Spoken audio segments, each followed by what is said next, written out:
everyone, welcome to Electrotechnology Contractors course. I've got Simo here, a lecturer of plumbing with many years business experience. Simo, what's your idea about, what's our topic anyway?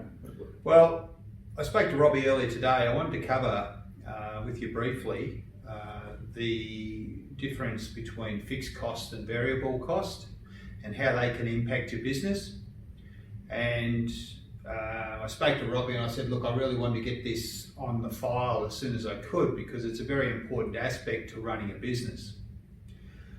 If you could imagine you've got this bucket and you've got this hose continually topping this bucket up, but you've got a series of holes where water's coming out. And with any business, it's about trying to get the water coming in to exceed what is leaving the bucket by way of the holes. So what you've actually got, your fixed costs don't change, they're the same. Your variable costs, i.e. material on a job, labour, you get someone else in to do it, your insurance costs. Would you call insurance and rent a fixed cost? Yeah, they'd be fixed. Because, you know, whether you go to work or not, you're still going to have them. So loan repayments. Well, again, that's a variable. Now, be careful with that because you've chosen to have a loan of some description. Now, I'm not saying whether it's for your land or your vehicle, but the big mistake a lot of new businesses make is they actually go out and lease a vehicle, or they go on a big spend when they're first starting their business. You don't have to do that, and nor should you. It should be a gradual climb. Minimise your costs. Well, at the end of the day, you've got an equity curve that you've got to maintain. And let's call the water coming into your bucket, in plumbing terms, we'd call that the design flow. And for us, it's measured in litres per second. Now, if you turn that into money, you know, it's capital income coming in. So let's just assume that we've got this bucket. We have to maintain a level that will exceed our fixed costs whilst growing the business and not allow too many bullet holes to hit the bucket, i.e. expenses, whilst we're growing our business, particularly in the early years. So you've also got known costs, and the other issue we've got is unexpected costs too. So COVID, for instance, was a cost imposed on the companies. They've had to reduce, well, their income's reduced, but their expenses are still bleeding out. That's true. And you've just brought us to another point there, Robbie, in that whilst you're topping the bucket up, I often say to people, you know, while you're putting band-aids over these holes, trying to knock down some of your variable costs so that you get the water coming into the bucket to move up and grow, as opposed to just treading water, and that's where you get the fluffy duck comes in, but we'll talk about that later on. But what we need to do is, you need to have a second bucket on the side that you can be siphoning money off into so that you've got assets in place for a rainy day. So I know it's a cliche, but you know, you save for a rainy day. Well, you need to make that a part of your business plan where you're actually putting money aside for the rainy day or the next investment, or yeah, I liken it to the car Ferrari. You know, you've got a car analogy. You've got the Ferrari, which is your business, which is an unbelievable vehicle for making money. You've got the running costs on the Ferrari, which are quite expensive. And what we need to do is we need to, whilst we minimise, we can't allow the business to suffer. So the performance of the Ferrari needs to still be good. So we've got to still run the Ferrari, but we need another Ferrari in the shed for a rainy day. So if something happens, we at least, then the business, you were to stop the business tomorrow, you would have an asset in place or a number of assets in place in order to live on. So, and that's the whole reason for having a business, I feel, is lifestyle and choices.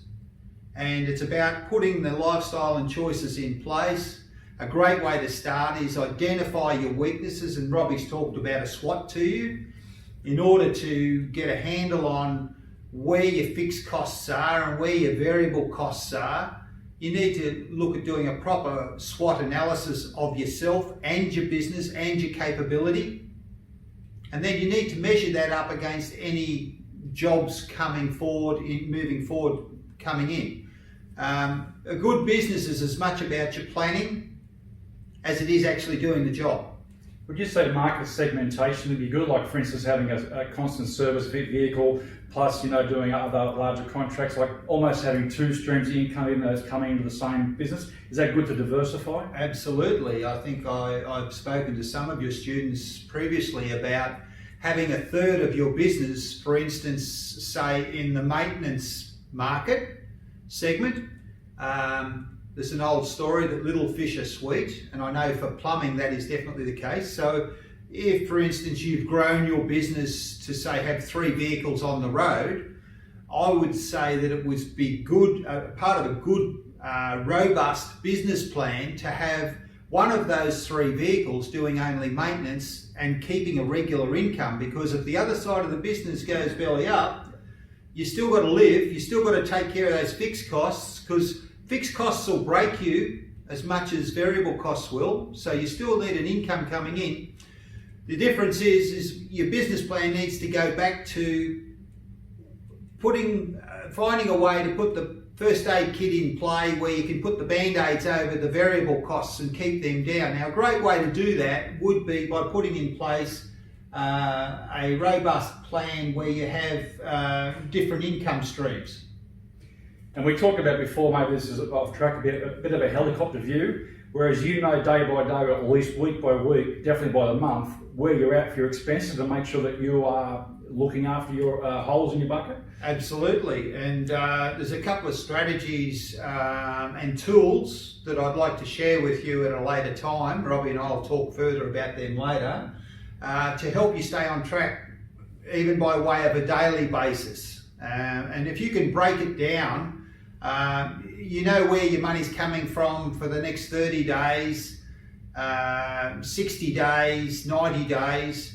And your expenses, obviously, too. Yeah, and absolutely. And planning, strategizing, finding out how to use other people's money to move forward, but keep on track with where you're at yourself, so you don't fall into an ugly hole that's just around the corner when you do that. So, yeah, there's a lot to it, but if you get the right tools and planning in place, along with the best business plan that you can come up with, and I think that word robust, don't take it lightly. I think that's a very important aspect to it. And like I said, different income streams are how you make your business more robust, and that gives you equity in something that's totally viable and substantial. And that's what it's all about. Like I said, any business has got to be about lifestyle, creating a better one for yourself and for your family, and a choice of what work you do, when you do it, how you do it, and why you might do it.